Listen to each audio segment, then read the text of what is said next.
कृपया अपना अपना स्थान ग्रहण करें।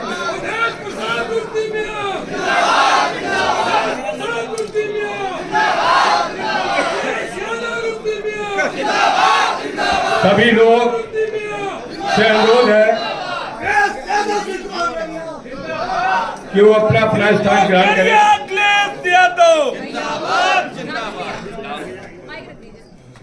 सम्मानित साथियों, पूर्व की भांति समाजवादी पार्टी के माननीय राष्ट्रीय अध्यक्ष जी के निर्देशन पर आज बहुत बड़ी तादाद पर समाजवादी पार्टी में शामिल होने के लिए आप सब आए हैं। मैं आप सभी का इस लोहिया सभागार में हार्दिक स्वागत करता हूं, अभिनंदन करता हूं। पार्टी में शामिल होने वालों की कड़ी में हमारे बीच में पूर्व विधायक श्री रुश्दी मियां अपने सैकड़ों साथियों के साथ बहुजन समाज पार्टी छोड़कर श्री रुश्दी मियां पूर्व विधायक दिन के लिए गए बहुजन समाज पार्टी छोड़कर आज समाजवादी पार्टी पर कितने दिन के लिए आस्था व्यक्त कर रहे हैं और उनके सैकड़ों साथी, कुछ यहाँ हैं कुछ बाहर हैं, वो सभी समाजवादी पार्टी में आस्था व्यक्त कर रहे हैं। इसी श्रृंखला में वरिष्ठ नेता पूर्व मंत्री उत्तर प्रदेश सरकार श्री शिव कुमार बेरिया जी, जो काफी दिनों से निष्क्रिय बैठे थे, शिव कुमार बेरिया जी लंबे समय से समाजवादी आंदोलन में रहे हैं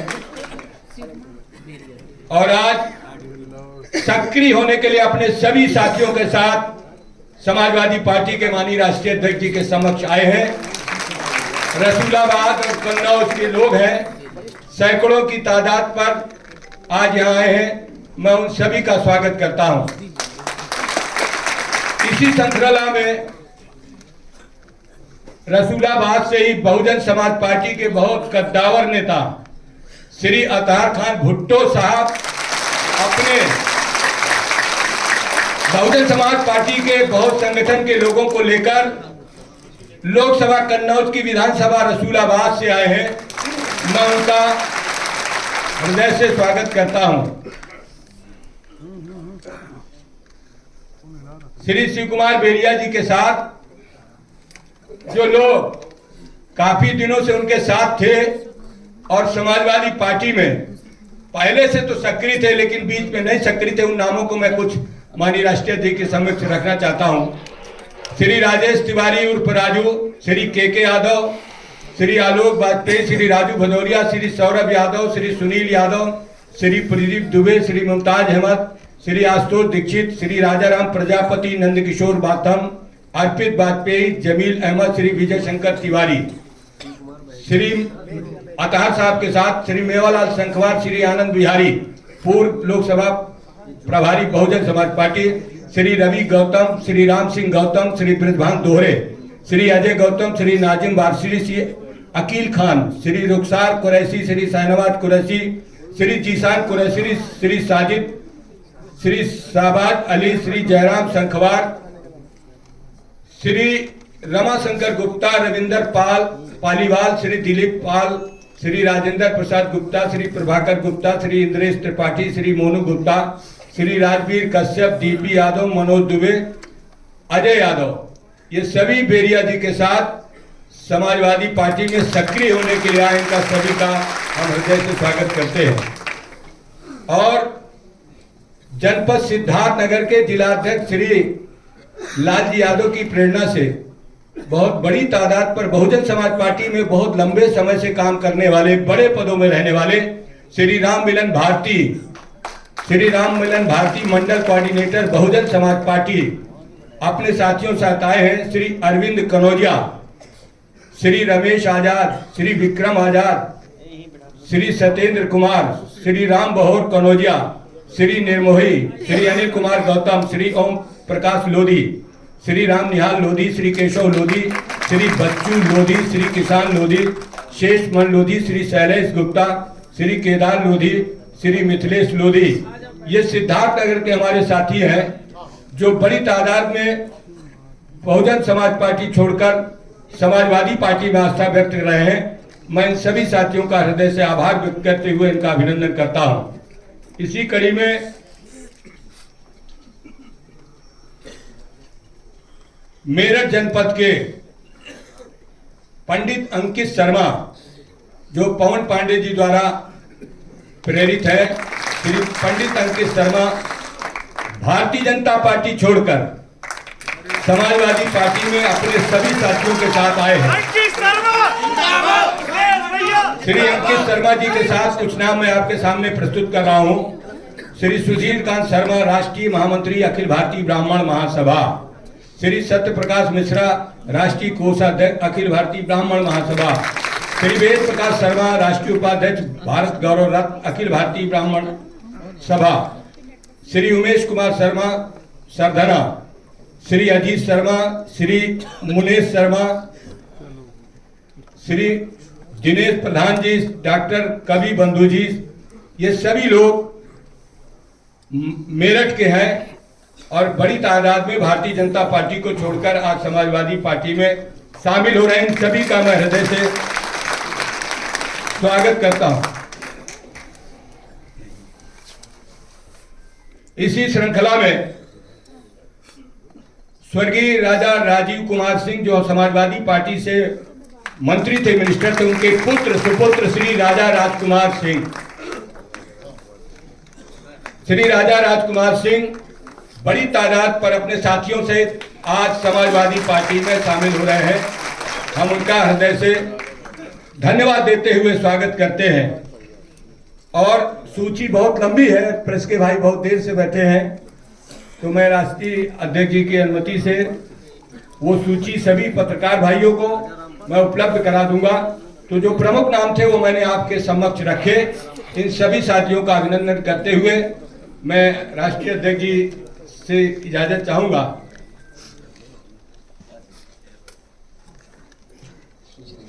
जी, आप माननीय राष्ट्रीय अध्यक्ष जी से अनुरोध करेंगे कि आप अपनी बात रखें। आदरणीय राष्ट्रीय अध्यक्ष जी, मैं इस मौके पर आज जो समाजवादी पार्टी में शामिल हो रहे हैं उन सब का बहुत बहुत धन्यवाद और आभार व्यक्त करना चाहता हूं। सबसे पहले मैं शिव कुमार बेरिया जी, जो कुछ दिनों के लिए राजनीति में अवकाश पर थे, समाजवादियों से थोड़ी दूरी बना ली थी क्योंकि वो समाजवादी थे, इसलिए दोबारा समाजवादी पार्टी में आ गए। मैं उनका, उनके साथ जितने भी सहयोगी साथी, उनका बहुत बहुत धन्यवाद देता हूँ। इसी तरह रुश्दी मियाँ साहब, पूर्व विधायक, हमारे बहुत ही सहयोगी साथी, जो किसी कारण हमसे दूर हो गए थे, उन कारणों को दूर कर दिया है। रुश्दी अम्मा भाई अब हमारे साथ हैं, उनका भी बहुत धन्यवाद। उनके साथ तमाम सहयोगी साथी, उनका भी। अतर खां साहब, राम मिलन भारती जी, अंकित शर्मा जी, जो बहुत दूर से चल करके आए मेरठ से, और इनके साथ बहुत जिम्मेदार लोग, बहुत प्रतिष्ठित, बहुत सम्मानित लोग जो आज समाजवादी पार्टी में शामिल हो रहे हैं, मैं उन सभी लोगों का बहुत बहुत स्वागत करता हूं, बधाई देता हूं।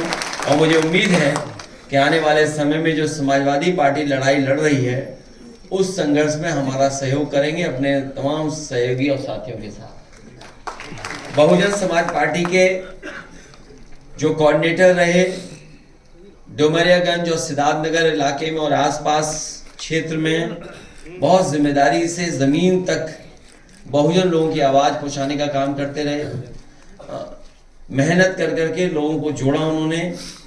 मैं उनका बहुत बहुत धन्यवाद और स्वागत करता हूं। साथ ही राजा राजकुमार सिंह जी, जो जिनके पिता नेताजी के साथ बहुत लंबे समय रहे, बहुत लंबे समय समाजवादी पार्टी से जुड़े रहे। किन्हीं परिस्थितियों में हम लोग साथ नहीं रख पाए उनको, जिसकी वजह से हम लोगों के दूर चले गए थे। रितेश कुमार जी आज फिर समाजवादी पार्टी में शामिल हैं। हमें उम्मीद है इस आने वाले समय में हमारा पूरा सहयोग और मदद करने का काम करेंगे। और इनके सहयोगी साथी जिनके मैं नाम नहीं पढ़ पा रहा हूँ, बड़ी संख्या में इस ऑडिटोरियम में है। मैं एक एक साथी का बहुत बहुत धन्यवाद और आभार व्यक्त करता हूँ।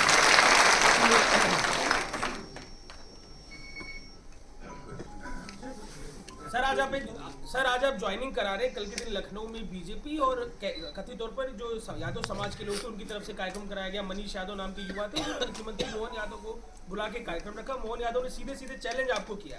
जो बातें उन्होंने कही कि यहाँ पर आएंगे किसी एक परिवार की नहीं है, समाज के लोग किसी एक चीज से नहीं जुड़े हुए हैं, कैसे देखते हैं आप उनकी बातों को? ये सब मैंने जब आपके ही साथियों ने मुझसे सवाल पूछा था, ये बहुत पुरानी ट्रिक है और बीजेपी होशियार है। बीजेपी और बीजेपी के जो थिंक टैंक बड़ा होशियार है। कब कौन सी चाल चलनी है, कब ढाई चाल चलनी है, कब प्यादा चलना है। लेकिन हमारे पास बहुत सारे वजीर हैं, आप इनको पहचानते हैं? जी जी वो प्यारे मोहन हैं। अखिलेश जी उसी कार्यक्रम में इसलिए मैं कहना चाहता हूं ये सब ओल्ड ट्रिक्स हैं। जब समाजवादी पार्टी अपना पीडीए परिवार बढ़ाने में जुट गई, जी जी जी, तो इस लड़ाई को कैसे कमजोर किया जाए, कैसे ध्यान हटाया जाए, कैसे डिस्ट्रैक्ट किया जाए, उसका वो रास्ता अपना रहे हैं। जी जी। लेकिन आपको दूसरा पहलू देखना चाहिए कि भारतीय जनता पार्टी के अपने ही लोग जिन्हें टिकट दी, कोई ना कोई बहाना ढूंढ रहे हैं, कोई ना कोई तरीका बता रहे हैं या कोशिश कर रहे हैं कि उन्हें टिकट ना मिल जाए। तो इससे ज्यादा कमजोर भारतीय जनता पार्टी कब रही होगी, जब उनके ही लोग पार्टी या टिकट को छोड़ करके जा रहे हों। और फिर भारतीय जनता पार्टी को याद रखना चाहिए कि सिर्फ पेपर लीक से ही भाजपा के लगभग 2.25 लाख वोट लीक हो चुके हैं। इसकी भरपाई कहां से होगी? कितने वोट लीक कर गए उनके? 2.25 लाख। और भारतीय जनता पार्टी को कम से कम जनता का यह जवाब देना चाहिए कि अगर हम आंकड़े ठीक तरीके से जनता को समझा ले जाएंगे तो जनता के सामने क्या जवाब हुआ भारतीय जनता पार्टी का पास? क्या 1 लाख किसान आत्महत्या कर चुका जब से भारतीय जनता पार्टी सरकार में आई है। 1 लाख किसान। और आंदोलन के तहत जिनकी जान गई वो भी हजारों हैं। ये वो लोग हैं जो 3 काले कानून लाए थे। कितने किसान शहीद हो गए।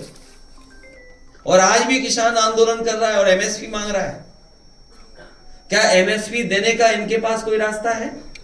और रास्ता भी कैसे बनेगा जब उधार पैसा बढ़ गया हो, देश के ऊपर कर्ज बढ़ गया हो, जिस सरकार ने नोटबंदी की हो और उसके बाद कर्ज बढ़ा हो और फिर 15 लाख करोड़ से ज्यादा किसान का कर्ज माफ नहीं किया, बड़े बड़े उद्योगपतियों का कर्ज माफ किया।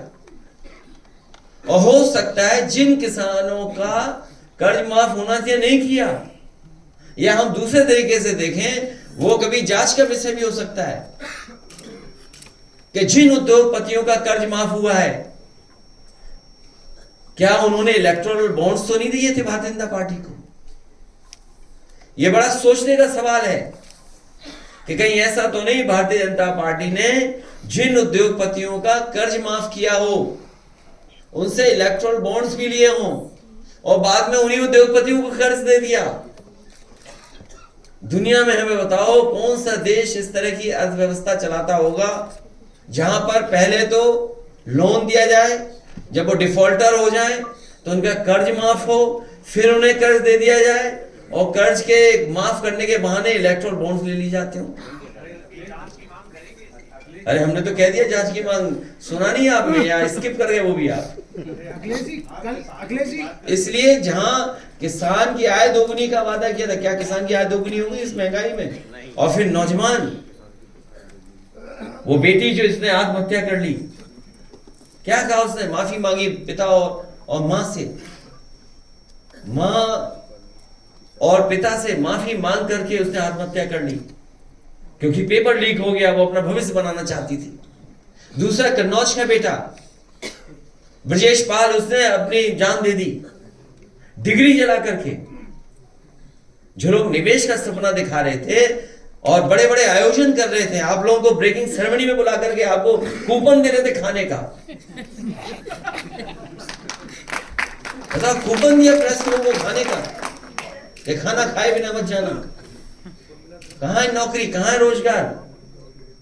और बताओ कितने नौजवानों की जान जा रही है, आत्महत्या कर रहे हैं। तो इसका सवाल का जवाब है क्या सरकार के पास कोई? इसीलिए भारतीय जनता पार्टी के लोग घबराए हुए हैं, ये जनता को फेस नहीं करना चाहते हैं। आय दोगुनी हुई नहीं, नौकरी मिली नहीं, और फिर नौजवान कहां खड़ा है? इजराइल जाने के लिए वॉर जोन में। पता नहीं भर्ती और ज्यादा न खोल दें कि जिसको आना है आइए। शुरू में तो पत्रकार साथी भी गए थे कवर करने, जब वो मामला खराब हुआ ज्यादा तो पत्रकार साथी सब वापस आ गए भारत। लेकिन अब नौजवान जा रहा है। सोचो कैसी सरकार है जो गरीबी को एक्सप्लॉइट कर रही हो, गरीबी को एक्सप्लॉइट कर रहे हैं, गरीबों को एक्सप्लॉइट कर रहे हैं, क्योंकि नौजवान के हाथ में नौकरी रोजगार नहीं है। यहाँ पे वो मजबूरी में अपना भविष्य बनाने के लिए और परिवार की देखभाल के लिए वो विदेश जा रहा है, वो भी कहां? वॉर जोन में। रशिया भेज दिया, वहां लड़ रहे हैं बेचारे यूक्रेन में। तो ये सब सवाल हैं जिनका जवाब भारतीय जनता पार्टी के पास नहीं है। और डबल इंजन की सरकार को, या डबल इंजन की सरकार जो कहती है हम न जाने कितना मुनाफा और लोगों को लाभ पहुंचा रहे हैं, अभी किसान चाहे बुंदेलखंड हो या उत्तर प्रदेश के दूसरे हिस्से का, क्या उसकी डबल मदद हो रही सरकार से? कम से कम अब तो सरकार सोचो, डबल मदद करे उनकी। जो नुकसान हुआ है ओलावृष्टि और बारिश से और आंधी तूफान से, जो डबल इंजन की सरकार है, क्या किसानों की डबल मदद करेगी? दिल्ली और लखनऊ मिलकर के जो नुकसान हुआ है, क्या भरपाई करेगी सरकार? अखिलेश जी कल कार्यक्रम मोहन यादव का था, नारे लग रहे थे अखिलेश यादव जिंदाबाद, दुहाई देने लगे कि यूपी में ससुराल है हमारी कुछ वक्त। प्यारे मोहन,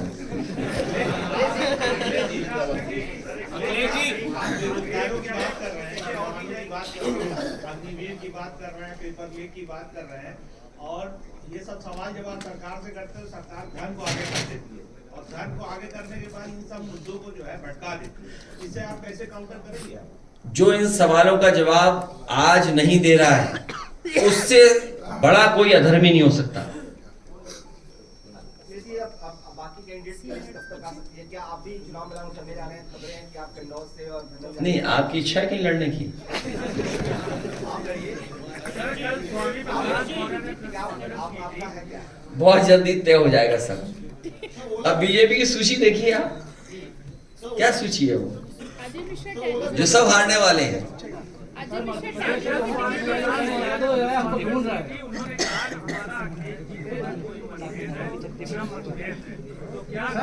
सर एक वीडियो वायरल है बाराबंकी के सांसद का।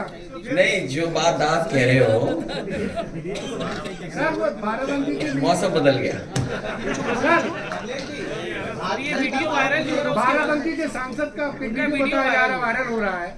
भावी प्रत्याशी भाजपा क्या है, मैं सुना नहीं। बाराबंकी के एक सांसद का वीडियो बताया किस जा रहा पार्टी के है। हैं? किस पार्टी के? भाजपा के। मैंने देखा नहीं ना, मुझे जानकारी इस बारे में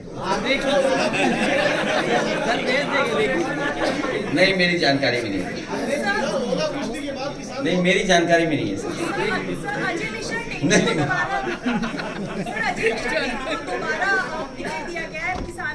तो आप बीजेपी से क्या उम्मीद करोगे भाई? बीजेपी क्या कहती? किसानों की आय दोगुनी होगी।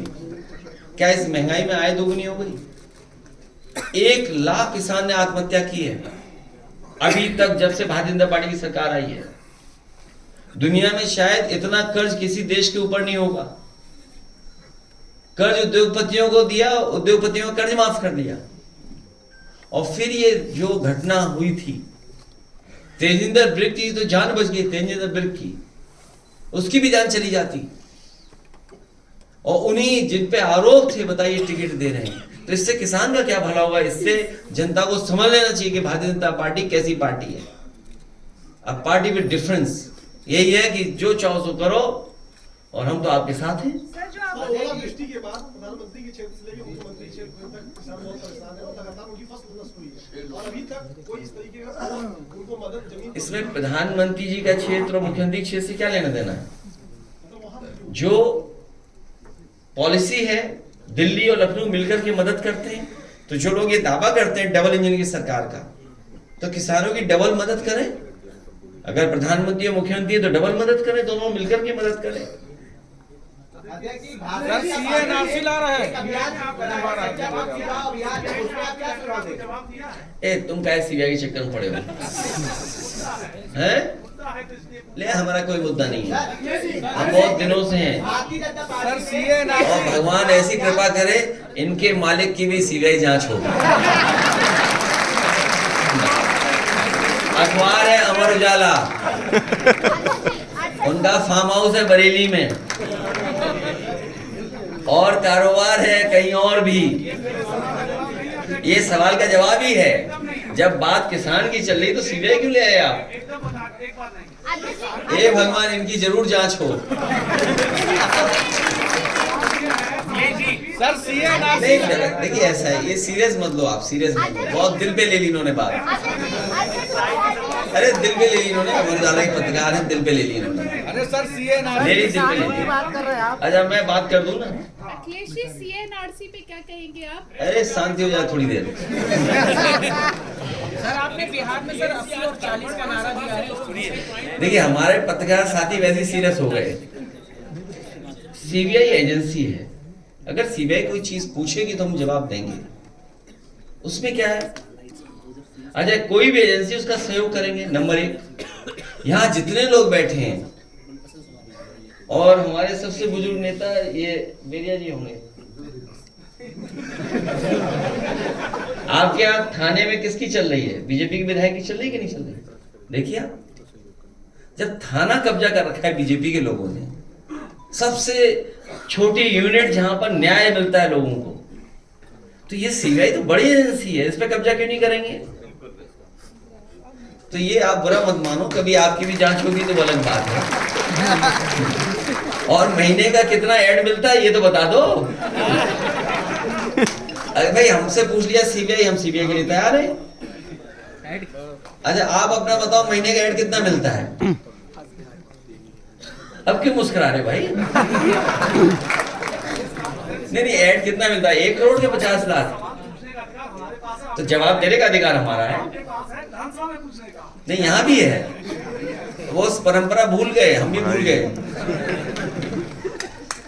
ये अमर उजाला अखबार है, क्या करे बेचारे, मजबूरी है, नौकरी कर रहे हैं हम। सर कल पटना में थे सर, आपने 80 और 40 का नारा दिया सर। और इंडिया गठबंधन, लेकिन खबर मत काटना, हमारी चलाते रहना खबर। इंडिया गठबंधन की रैली तो यूपी में ये इंडिया गठबंधन की रैली अधिसूचना जारी होने से पहले क्या होने जा रही है या उसके बाद? चुनाव में रैलियां होंगी और कोशिश करेंगे जो गठबंधन के वरिष्ठ नेता उनको जगह जगह उनके साथ रैलियों में हम लोग शामिल हों। कल की रैली और 80-40 ही भविष्य तय करेगा। 40 बिहार, 80 यूपी। इसीलिए हम समाजवादी लोग अपना पीडीए परिवार बढ़ा रहे हैं। कल की रैली पे पीएम मोदी ने कटाक्ष किया। उनका कहना है कि विपक्ष कह रहा है मेरा परिवार नहीं है, लेकिन देश एक ही नारा लगा रहा है कि मैं हूं मोदी का परिवार। देखिए परिवार में बहस बीजेपी को इसलिए नहीं करनी चाहिए। बीजेपी संकल्प ले कि किसी भी परिवार वाले को टिकट नहीं देगी और किसी भी परिवार वाले से वो वोट नहीं मांगेंगे।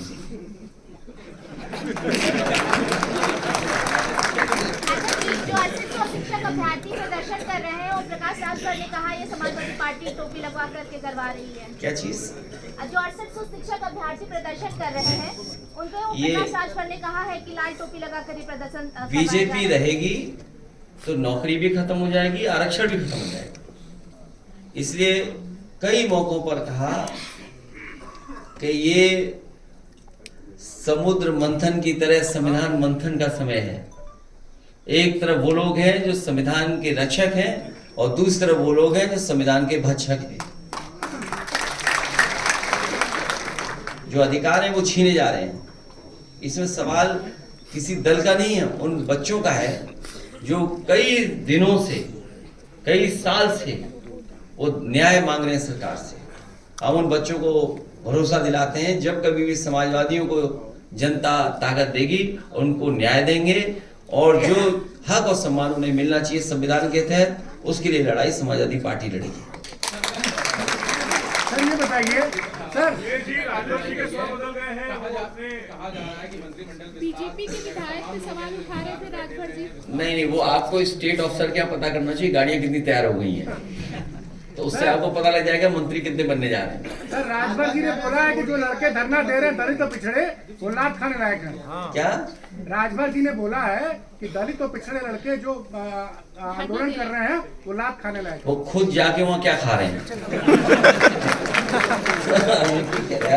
वो क्या खा रहे हैं? अब तो पता ही लग गया होगा लोगों को क्या खा रहे हैं।